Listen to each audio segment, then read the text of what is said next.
back channel Mas Ban. Assalamualaikum warahmatullahi wabarakatuh. Sebelum dimulai guys, jangan lupa tekan tombol like, subscribe, dan tombol loncengnya. Belakangan ya, pasar SUV ini tampaknya permintaannya semakin naik guys. Ya, karena belakangan ini juga muncul mobil-mobil yang bisa dibilang SUV yang lebih kecil atau compact SUV itu makin banyak, kayak Honda WRV, Toyota Race, Daihatsu Rocky, atau Kia Sonet. Yang mana mobil itu yang penting masuknya kelas SUV, tapi dibikin lebih kecil supaya harganya lebih murah. Karena untuk SUV yang besar-besar itu sekarang harganya udah mahal-mahal sekali guys, kayak Santa Fe, Honda CR-V, apalagi CR-V sekarang harganya sudah 800 juta. Wow. Kalau gue sih beli yang lain segitu. Dan di sebelah Mas Ban, kali ini kita akan bahas sebuah SUV lama yang harganya sudah semakin murah, tapi mobilnya masih tetap keren. Ini adalah Kia Sportage tahun 2016.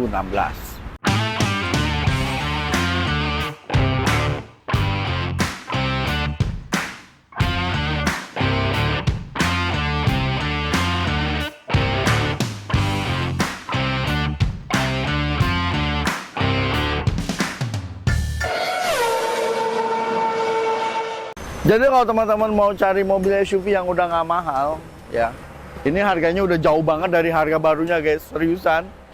Ya, jadi Kia Sportage ini adalah Kia Sportage tahun 2016. Tapi kalau kita lihat ini 2016, tapi orangnya belinya di 2017, makanya STNK-nya juga 2017. Jadi biasa kalau awal tahun itu suka ada peralihan dan kadang-kadang diskonnya lebih gede kali ya. Jadi Kia Sportage ini sebenarnya keluar dengan dua varian, yang model standar seperti ini atau yang model GT Line. Nah, untuk yang model GT Line itu memang ada sedikit perbedaannya, terutama untuk di bagian aksesoris dan fitur-fiturnya. Kalau kita lihat ya, ini mobil walaupun ini tahun 2016, pemakaian 17, masih tetap enak dilihat. Dan ini adalah mobil yang kalau teman-teman lihat, ini adalah mobil Kia Sportage generasi keempat yang bisa dibilang yang jarang dilihat ya. Kalau yang generasi 3 itu kan kayaknya banyak. Generasi 3 banyak. Nah, ini yang generasi keempat ini agak jarang. Nah, kalau yang generasi kelima ini yang baru-baru sekarang. Bentuknya udah beda lagi. Dia lebih futuristis lagi lah. Iya, memang yang di tahun-tahun segini ya, dia kan desainnya ini grillnya nih khas nih, bukan cuma untuk Kia Sportage aja, Kia Rio juga sama. Ini adalah Tiger Nose. Ini bisa dibilang DNA-nya desain Kia di zamannya. Kalau kita dari depan, lampunya dia udah proyektor, tapi sayangnya masih menggunakan halogen. Di sini udah ada DRL yang masih menggunakan bohlam. Lampu sena juga masih menggunakan bohlam. Di bagian bawah dia sudah ada fog lamp yang bentuknya proji, yang tambah manis ditambah dengan diskrum di rumah fog lamp-nya. Belum ada kamera depan, belum ada kamera belakang guys. Dan belum ada sensor parkir depan. Secara fitur ya memang nggak bisa disamain lah ya sama fitur-fitur standar mobil sekarang. Tapi kalau kita bicara secara engine,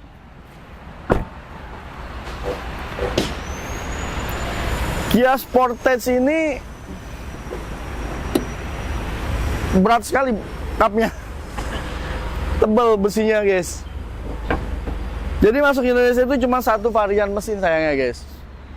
Dia tipe 2000 cc yang NA, naturally aspirated, jadi nggak pakai turbo-turboan. Sementara yang di luar negeri itu kan ada yang 1600 turbo, juga ada yang 2000 diesel. Dan biasanya diesel-dieselnya mobil-mobil Korea di tahun segini itu rasanya enak-enak guys. Karena Santa Fe, kalau Santa Fe kan dia jual yang varian diesel, itu mesin dieselnya enak pol. Tenaganya itu hampir 200 PS. Kalau yang ini 2000 cc bensin DOHC dengan tenaga 158 PS, ya not bad lah ya. 2000 cc ya sedang. Dengan transmisi 6 percepatan otomatis berpenggerak depan, ya jadi mobil 2000 cc ini ya lumayan lah guys. Kalau bicara lari, tenaga, karena banyak kan mobil-mobil SUV yang 2000 cc kayak CR-V, walaupun ada yang 2000 dan ada yang 2400, X-Trail ada yang 2000 dan ada yang 2500 gitu kan. Jadi menurut Mas Ban, kalau untuk kebutuhan dasar sih mesin 2000 itu sudah cukup. Kalau untuk boros atau tidak, balik lagi sih ya ke kemampuan kantong. Kalau kemampuan kantongnya 2000 cc, ya mobil ini irit. Kalau kemampuan kantongnya 100 cc alias Honda Scoopy, ya jadi boros. Jadi konsumsi bahan bakar nggak bisa dipatok rata juga ya, apalagi kalau mobil udah lama. Mobil udah lama itu kan, karena konsumsi bahan bakar kan kesehatan mesin juga mempengaruhi ke konsumsi bahan bakar.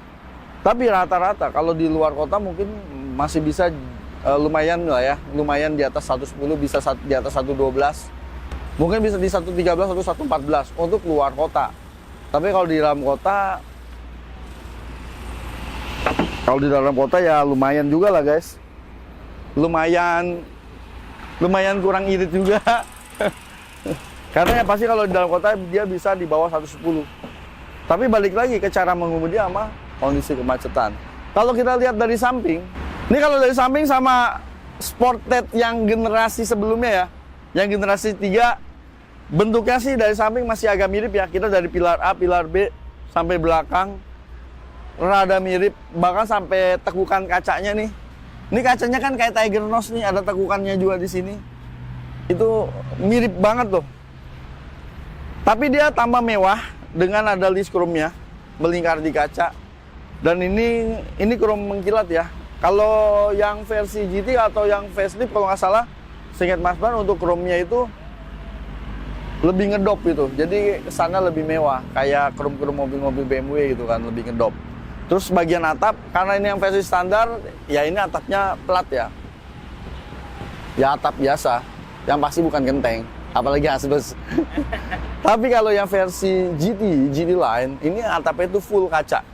Jadi dia ada sunroof-nya. Wih, keren banget ya kan? Tapi sebenarnya kalau ada sunroof-nya, gue ngeri-ngeri sedap juga tuh. Kalau parkir di bawah pohon durian. Kalau duriannya jatuh, pecah nggak ya?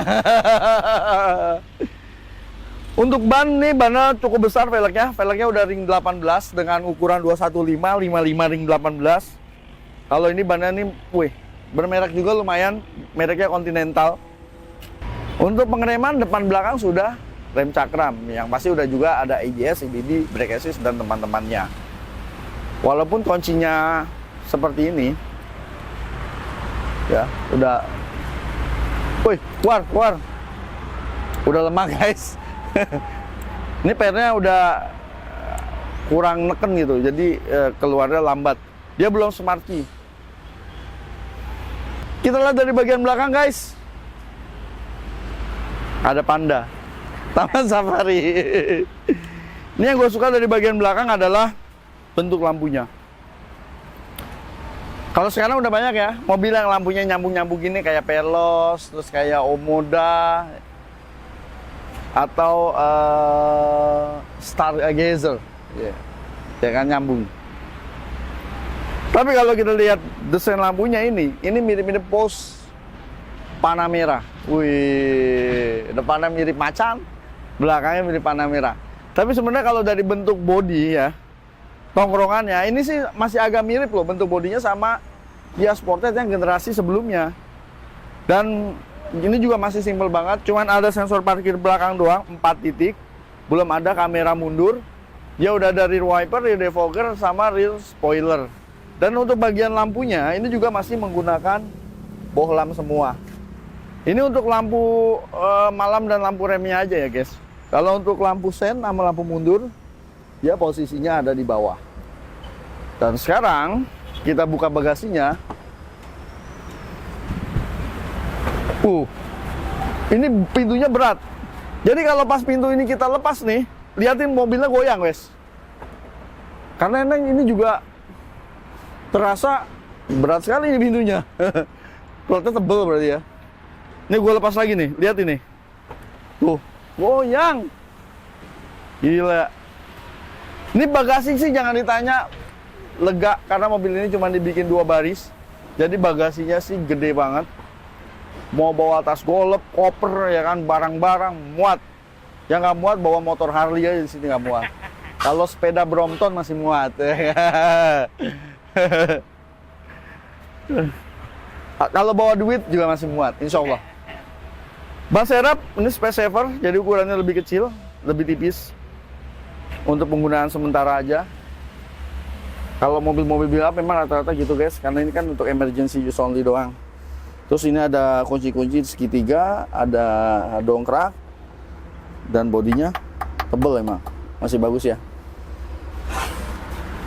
Bodinya masih bagus guys. Terus mau dapat lebih bagasi lebih luas lagi, bangku tengah tinggal ditekuk aja seperti ini.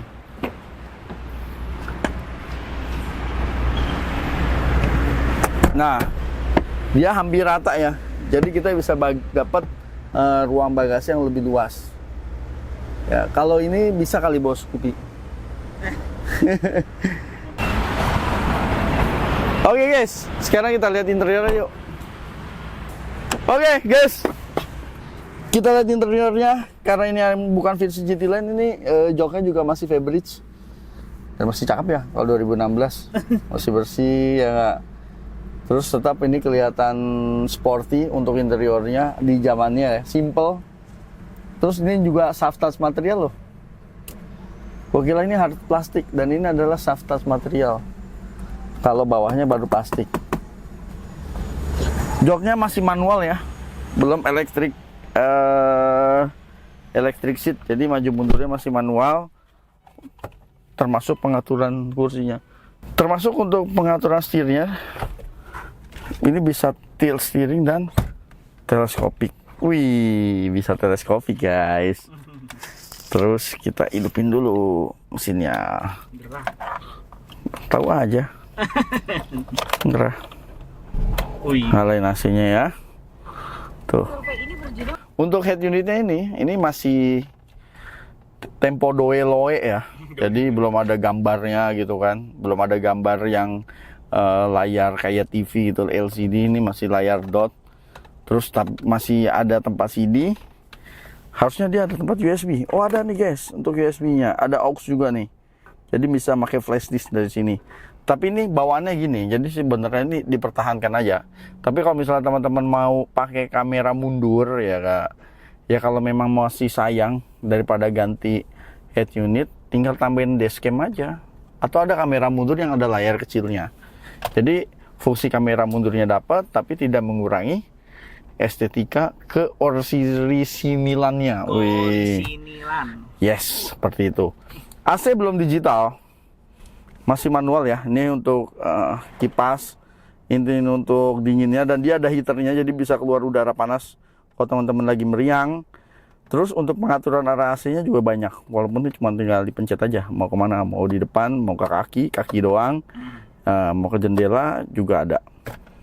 Nah ini untuk pengoperasian rear defogger, ini untuk ventilasi di depan. Ini kalau daerahnya berkabut banget. Cuman kalau di Indonesia ya jarang sih, jarang dipakai, apalagi di daerah Bekasi. Untuk transmisi guys, jadi ada P, R, N, D, dan ini ada manual mode-nya. Jadi kalau ini gue masukin ke D, bisa gue geser ke kanan untuk manual mode-nya. Untuk drive mode, dia ada Eco, ada Sport, tapi tampilannya di sini. Jadi kalau teman-teman lihat nih. Ini Eco, Sport, dan nggak ada. Ini normal berarti, karena nggak ada gambarnya. Di sini ada tempat kacamata. Nah ini nggak ada kacamata.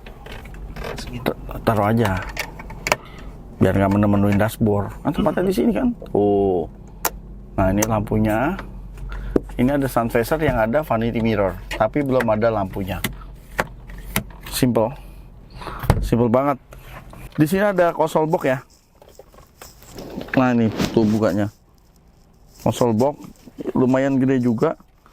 Aku pikir ini 2 tingkat. Oh ternyata cuma 1 tingkat guys. Konsol boxnya cuma 1 tingkat. Ada cup holder dan ada laci penyimpanan juga. Glove box di sini yang ada lampunya. Ini ada buku servis sama manual book. Ada buku servisnya loh. Garansi 5 tahun. Kurang lebihnya seperti ini. Oke, sekarang kita tutup lagi. Untuk setir beda ya sama setir Kia sekarang. Kia sekarang itu udah menganut flat bottom, jadi setirnya itu kelihatan sporty. Ini masih biasa banget. Ini pengaturan audio, ya enggak? Pengaturan audio, ini mode, pokoknya pengaturan head unit ada di sini, angkat telepon, tutup telepon. Oh, bisa connect juga dengan handphone. Tapi paling cuma kontak teleponnya aja. Dan menurut gue berbahaya. Takutnya yang nelpon tidak kita inginkan kepencet, nanti kedengeran di speaker. Terus di sini ada pengaturan untuk cruise control. Jadi kalau teman-teman mau pakai fitur cruise control, di sini pengaturannya udah ada. Dan sepertinya untuk cruise controlnya ini belum adaptif, masih yang lama. Dan yang gua kaget, ya kan, mobil ini kan harganya kan hampir 400 juta barunya. 300 juta sekian lah ya, hampir 400 juta di tahun 2016. Airbagnya cuma satu. Dan kita lihat speedometernya nih guys, ini tampilannya bagus ya. Ini coba nih, gue mati dulu nih. Oh, dia menggelap, ting dong, kayak Windows ya. Oh, nah mati. Begitu kita nyalain, oh, system check. Jadi kayak mirip Optitron kalau di Toyota ya. Nah, di sini juga ada pengaturan untuk multi information display-nya di bagian setir tuh. Jadi kayak range, ini range-nya 142 km.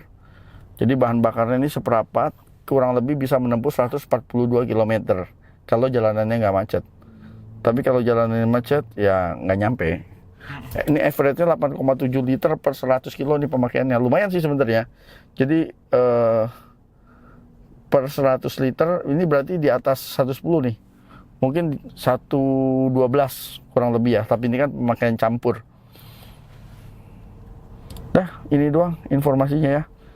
Oh, ada lagi nih guys. Nah, servis. Terus dia ada pengingat servis, dan ini, nah ini untuk pengaturannya nih. Pengaturan suara, servis interval, bla bla bla bla, door, light, sound, bisa diatur dari sini. Emang kalau sound ada apa sih? Oh, parking assist, welcome sound, mau diaktifin atau enggak? Yang tadi yang ding dong ding dong dung. Nah, seperti itu. Oke. Sekarang kita duduk di bangku baris kedua. Untuk yang model ini sepertinya memang didesain lebih lega ya dibandingkan dengan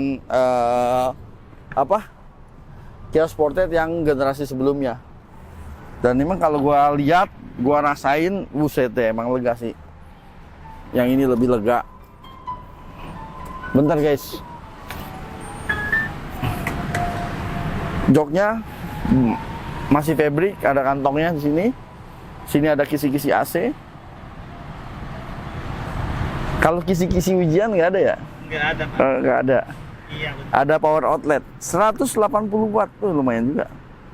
Sini ada 180 watt power outlet. Udah simple gini aja guys. Di sini doang nih ada hand grip. Oh, ternyata di sini ada armrest yang ada cup holdernya. Untuk material dashboard, untuk material door trim semuanya hard plastik. Termasuk yang depan. Jadi cuma di dashboard aja dia yang ada soft materialnya, itu pun di bagian atas. Kalau gue lihat sih soft materialnya bahannya agak keras ya. Jadi insya Allah tuh dia lebih tahan banting sama cuaca di Jakarta. Karena kan kalau soft material yang materialnya agak lembut itu biasanya kalau kena panas terus suka jadi melempem atau ngangkat kadang-kadang. Oke, guys, sekarang kita cobain aja yuk mobilnya. Oke, guys, sekarang kita cobain mobilnya nih guys. Ini mobil enak yang terlupakan nih. Apalagi dengan harganya sekarang sudah menggiurkan. Kita cobain. Ini 2016, kilometer masih 97.000. Wow, transmisinya masih enak loh. Masih enak. Jadi dia creepingnya masih bagus. Jadi kalau teman-teman mau nyari SUV emang tahun segini, kalau CR-V itu kan masih jauh lebih mahal ya. CR-V itu masih di atas 250, 260 atau 270, balik lagi ke kondisi. Mazda CX-5 kurang lebihnya juga sama, masih di atas 250.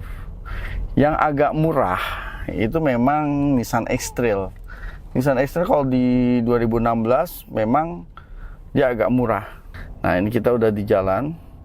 Ya bantingan sih moderate ya, lumayan sih menurut gua untuk sebuah SUV. Enggak seumpuk yang versi sebelumnya ya,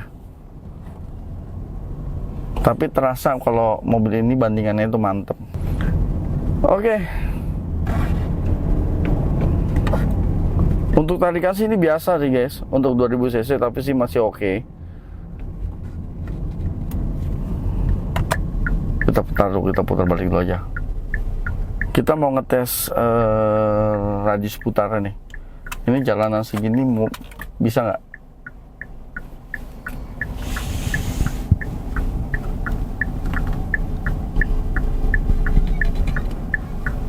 Dapat guys, sekali putar. Radius putarnya lumayan, nggak terlalu besar juga. Terus untuk kestabilan, Kia ini untuk Sportage ya, dia kalau kondisinya benar-benar 100% sehat, itu enak banget untuk kestabilannya. Bayangin, ini harga barunya hampir 400 juta. Sekarang harga secondnya, ini harga secondnya 200 juta lebih, sedikit lah. Paling di 220 atau 230. Ya, balik lagi ke kondisi. Tuh, penurunannya udah berapa? Penurunannya udah hampir 200 juta. Jadi kalau kita benerin kaki-kaki yang cuman 2 juta, 3 juta lah, itu masih worth it sebenarnya. Jadi memang seninya beli mobil second tuh di situ guys. Di satu sisi kita harus siap dengan biaya perbaikan, tapi di satu sisi juga kita sudah mendapatkan harga mobil yang sudah terdepresiasi. Selama nilai depresiasinya itu tidak lebih kecil dibandingkan nilai perbaikannya, ya nggak ada masalah dong, ya kan? Sekarang kalau nilai depresiasi sama nilai perbaikan sama, ya beli baru aja sekalian, ya kan? Tapi kalau nilai perbaikannya itu cuman ya di bawah 10% lah ya, mungkin cuman 3-5% daripada